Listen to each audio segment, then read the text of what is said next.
आप देख रहे हैं दैनिक दर्पण न्यूज।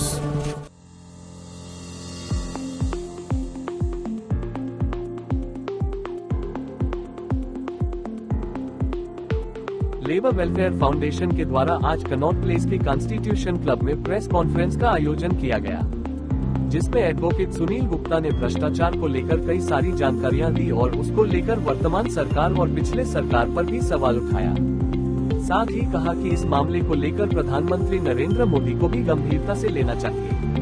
हो रहे भ्रष्टाचार पर किस तरीके से अंकुश लगाया जाए, उसमें किस डिपार्टमेंट को इन्वॉल्व किया जाए, इस पर विचार किया जानी चाहिए। उनका आरोप किसी सरकार पर नहीं, सिस्टम पर है, क्योंकि जिस तरीके से भ्रष्टाचार बढ़ रहा है उसको लेकर कई तरह की समस्याएं सामने आ रही है। उत्तराखंड पावर लिमिटेड के मैनेजिंग डायरेक्टर पर सवाल खड़ा करते हुए कहा कि कैसे कम समय में इतना बड़ा अंपायर खड़ा कर लिया गया, इसके पीछे क्या क्या कारण है, उस पर जांच होनी चाहिए। देखिए, ऐसा है, सबसे प्रजातंत्र में सबसे ज़्यादा सशक्त माध्यम है मीडिया। मीडिया एक ऐसा माध्यम है जो आसमान में छेद कर सकता है, पाताल से खोज के निकाल ला सकता है।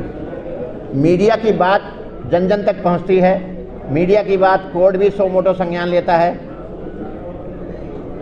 अगर पीआईएल हम करते भी हैं तो पीआईएल पर्टिकुलर किसी टॉपिक की जाती है और पीआईएल इंडिविजुअल में नहीं कर सकता, उसमें पब्लिक इन्वॉल्व हो। पब्लिक की सहभागिता लेना इस ज़माने में बहुत मुश्किल काम है। तो मुझे तो आप लोगों का माध्यम सबसे सशक्त माध्यम लगा। मैंने इसलिए, और वो भी नेशनल मीडिया, दिल्ली में बैठा मीडिया जो विदेशों तक में जिसकी तूती बोलती है।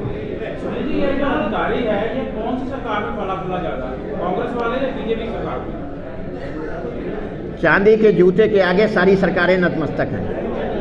ये महोदय जो हैं, 2001 में उत्तराखंड बना, उसके बाद कांग्रेस सरकारें भी आईं, बीजेपी सरकारें भी आईं, कई एक आए बीच में, कई एक मुख्यमंत्री आए चले गए।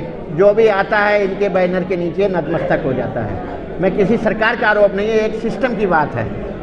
अब उसमें चाहे वर्तमान सरकार हो चाहे पिछली सरकार हो, एक दिन के भ्रष्टाचार नहीं है ये 2005 से लेके अब तक के हैं।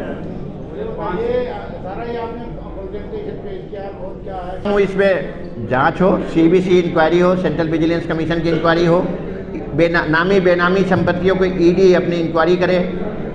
पीएम प्रधानमंत्री मोदी से मेरे निवेदन है कि वो ऐसे भ्रष्टाचारी को जेल की हवा खिलवाएं जो आजकल उनकी मुहिम चल रही है।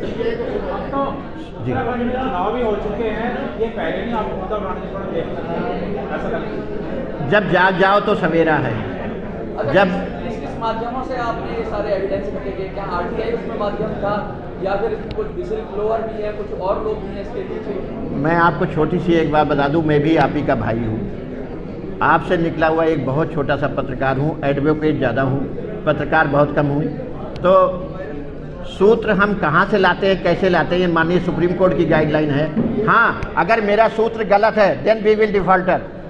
अदरवाइज ये पूछने का राइट मेरे ख्याल से, अगर मैं सही हूँ तो किसी को नहीं है कहाँ से आया तो गलत है तो चैलेंजेबल है, सही है तो नॉट चैलेंजेबल। ये घोटाला कम से कम नहीं तो 30 से 40 हजार करोड़ रुपए का है टोटल, अगर घोटाले देखे जाएं। रोज बढ़ रहा है, दिनों दिन बढ़ रहा है। एक मेरा सवाल है जी, पास सर्टिफाइड है। नहीं, आपने जो दिखाए हैं सारे, वो कल को मानहानि का दावा कोई कर दे तो आपके डॉक्यूमेंट 0 हो जाते हैं, जहाँ सिर्फ फोटोकॉपी है। नहीं, फोटोकॉपी सरकार की सूचना में थेफ्ट ऑफ डॉक्यूमेंट कहलाता है। डोंट माइंड, जब तक वो सर्टिफाइड नहीं है। दूसरी, मैंने जब उत्तराखंड गवर्नमेंट में शासन को कंप्लेंट की, उत्तराखंड गवर्नमेंट को जब कंप्लेंट की, वो सारी जांचें, सब इंक्वायरी, इनके खिलाफ संस्तुतियाँ सब दबके रह गई, तब मैंने आप जैसे नेशनल मीडिया का सहारा लिया। और कंप्लेंट की कॉपी नहीं है,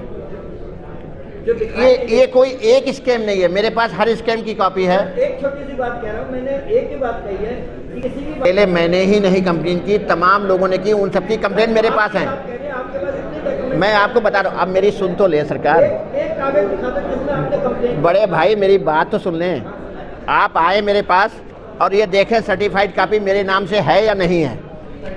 ये सर्टिफाइड कॉपी है, ये सर्टिफाइड कॉपी है और आरटीआई में मेरे नाम से है।